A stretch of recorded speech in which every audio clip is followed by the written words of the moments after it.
Hi, welcome to Rajesh cinemas. நான் உங்க ராஜேஷ்.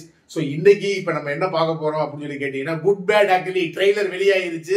சும்மா வெறித்தனமா இருக்கு. இப்ப வரைக்கும் வந்து பாத்தீங்க அப்படின்னா கிட்டத்தட்ட ஒரு 7 லட்சம் வியூஸ்க்கு மேல போயிட்டு இருக்கு.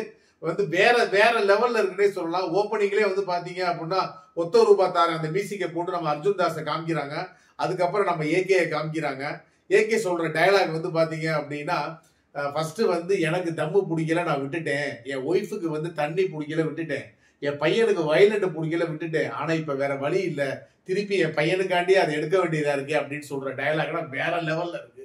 பிரபு சொல்லுவாப்புல, பயத்துக்கே அவன் பயம் காமிப்பா அப்படின்னு சொல்லி, அதெல்லாம் சும்மா மிரட்டி விட்டுருக்காங்க அப்படின்னே சொல்லலாம். இதுல முக்கியமான வந்து லீடிங் ரோல்ல வந்து பாத்தீங்க அப்படின்னா நம்ம ஏகேயோட அர்ஜுன் தாஸ் பிளஸ் வந்து யோகி பாபுவை காமிக்கிறாங்க. அதுக்கடுத்து வந்து பாத்தீங்க அப்படின்னா பிரபுவை நடிச்சிருக்காரு. சுனில் வந்து ஒரு கேரக்டருக்கு வராரு.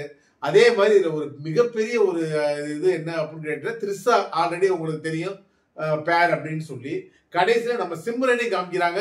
ரொம்ப நாளைக்கு அப்புறம் நான் வரேன் அப்படிங்கிற ஒரு டயலாக் கூட வராங்க. சும்மா கிட்டத்தட்ட ஏகப்பட்ட ஸ்டார் கேஸ்ட் இருக்கு. சும்மா மிரட்டி விட்டுருக்காங்கன்னே சொல்லலாம். அதுல நம்ம ஏகேவோட டயலாக் அது, அதுக்கப்புறம் என்ன அப்படின்னா தீனால வர டயலாக்கு, கண்ணு இருக்கும், காது இருக்கும், முடி இருக்கும், ஆனா உயிர் இருக்காது அப்படிங்கிற அந்த டயலாக் சும்மா இதெல்லாம் வேற லெவல்ல இருக்கு. அந்த கெட்டப்பே வந்து பாத்தீங்க அப்படின்னா கிட்டத்தட்ட ஒரு 4 விதமான 5 விதமான கெட்டப், எல்லா கெட்டப்பே வந்து சும்மா மாஸ் அடிக்குதுன்னே சொல்லலாம். 10ஆம் தேதி அன்னைக்கு ஒரு மிகப்பெரிய ஒரு சம்பவம் இருக்கு, தெரிக்கப்படும் தேட்டர.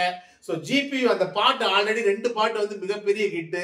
ஸோ இந்த படமும் வந்து பாத்தீங்க அப்படின்னா வேற லெவல்ல ஹிட் ஆகும்னு நினைக்கிறேன். டிக்கெட் ஓப்பனிங் ஆல்ரெடி 8/2 இருந்து போயிட்டு இருக்கு, மாசா போயிட்டு இருக்கு. ஓப்பனிங் ஷோ வந்து எந்த டிக்கெட்டுக்குமே டிக்கெட் கிடைக்கல, எந்த தியேட்டருமே டிக்கெட் கிடைக்கல. அந்த அளவுக்கு வெறித்தனமா போயிட்டு இருக்குன்னே சொல்லலாம். ஸோ வந்து இந்த ட்ரெய்லரு பெரிய சம்பவம் பண்ணிருச்சு. இன்னும் ஒரு 5 நாள் கழிச்சு படத்துல நம்ம சந்திப்போம் ஒரு மிகப்பெரிய சம்பவத்துக்கு அப்புறம். நன்றி, வணக்கம்.